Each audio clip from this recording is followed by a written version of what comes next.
Halo, assalamualaikum warahmatullahi wabarakatuh. Selamat pagi. Ketemu lagi dengan saya Rinato. Sudahkah Anda menanam hari ini? Ingat, menanamnya secara organik, baik untuk sayuran maupun untuk tanaman padi.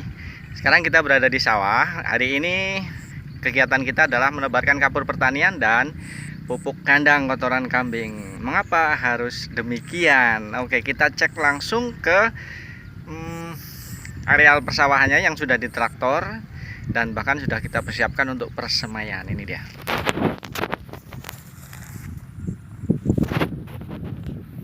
Ini adalah tanah sawah kita yang sudah ditraktor dan sudah ditraktor 2 kali ya, rencana mau untuk persemaian. Kalau kita injak, ini lumpurnya tidak begitu dalam. Lumpurnya tidak begitu dalam, tuh kan, hanya sebatas mata kaki dan masuk sedikit. Ya, kenapa? Kita lihat ini. Jadi tanahnya itu seperti ini. Jadi tidak mau hancur, tidak mau menjadi lumpur. Nih, ada sebagian tanah yang seperti ini, keras, menggumpal ya, tidak mau. Ya ada sih. Ini seperti ini. Jadi tidak keseluruhan menjadi lumpur. Ya. Mengapa demikian?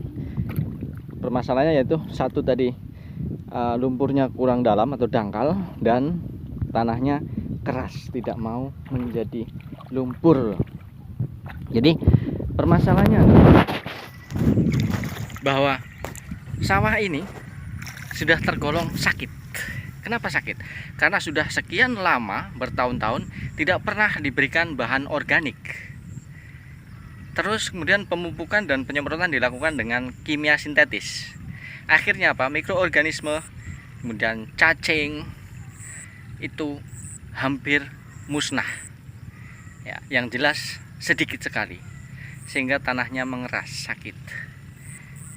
Jadi berapa tahun lah tidak pernah dimasukkan bahan organik. Jangankan pupuk kandang yang harus membawa dari desa ke sawah, jerami saja yang sudah berada di sawah itu dibakar biasanya. Tidak dimanfaatkan untuk dibuat kompos kemudian ditebar, tidak, tapi dibakar. Terbuang sia-sia. Ya ada sisa pembakarannya sih, ada abu sedikit lah. Tapi berbeda dengan kalau jerami dibiarkan mengompos kemudian ditebar, itu akan sangat-sangat berbeda. Tadi diulangi, jangankan pupuk kandang yang kita bawa dari rumah, sedangkan jerami yang sudah berada di sawah saja dibakar, tidak ditebar. Nah itu sudah sejak lama seperti itu berulang-ulang, sehingga tanah ini semakin sakit. Oleh karena itu untuk memperbaikinya, maka kita akan taburkan kapur pertanian. Kalau tidak ada, kapur bangunan. Ya.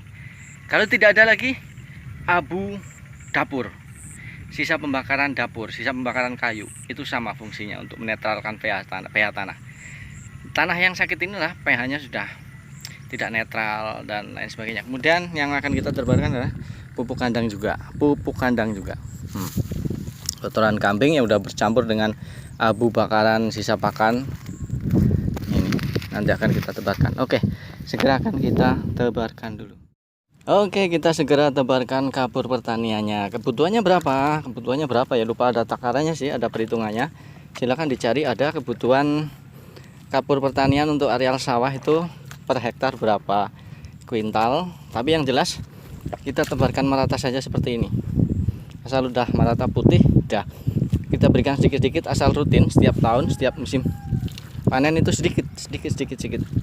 Nanti diharapkan pH tanah akan kembali normal dan tanah mengandung banyak bahan organik. Kita juga akan tebarkan pupuk kandang kotoran kambing ini yang sudah lama, sudah bercampur dengan sisa bakaran pakannya ya. Jadi sudah bercampur dengan debu bakaran. Nah, berapa kebutuhannya untuk pupuk kandang? Kalau untuk tanah areal persawahan yang sudah terlanjur parah ya, yang sudah bertahun-tahun diberikan pupuk kimia sintetis, maka atau sudah bantat, sudah benar-benar sakit ya, mikroorganisme dan cacing sudah tidak ada, maka kebutuhannya sangat-sangat banyak ya. Hingga 12 ton per hektar. 12 ton per hektar. Banyak sekali, karena kalau tidak demikian maka akan sangat lama pulihnya. Karena tanah ini benar-benar ya, benar-benar sudah sakit. Bisa dibuktikan tadi bahwa lumpurnya dangkal, kemudian tanahnya tidak mau hancur menjadi lumpur, tapi berupa bongkahan-bongkahan kecil-kecil ya. Beda dengan ketika saya dulu pertama di sini 1999 tahun 1999 itu tanahnya masih lumpurnya masih dalam. Tapi dari sejak itu sampai sekarang udah berapa tahun,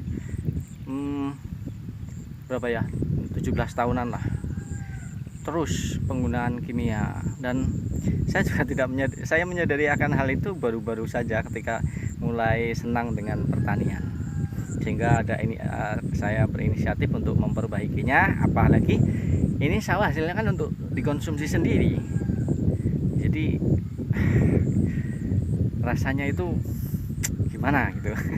Oke, kebetulan tadi kalau tanahnya parah maka 12 ton per hektar untuk pupuk kandangnya, tapi kalau tidak terlalu parah maka 6-8 ton per hektar. Pokoknya hitungannya seperti itu, tapi saya hanya ngarep seper 10 hektar kecil sekali. Jadi nanti hanya kira-kira sajalah, paling karena ada 3 kotak-kotak kecil, paling satu kotaknya kita kasih 5 karung lah, itu saja. Yang penting rutin kita berikan baik jeraminya, kemudian bahan-bahan organik lainnya seperti pupuk kandang, mungkin nanti ada sekam dan lain sebagainya, kita masukkan saja. Mudah-mudahan 2-3 tahun mendatang sawahnya, tanahnya akan menjadi semakin subur, gembur, dan nanti produksi padinya bagus, maksimal.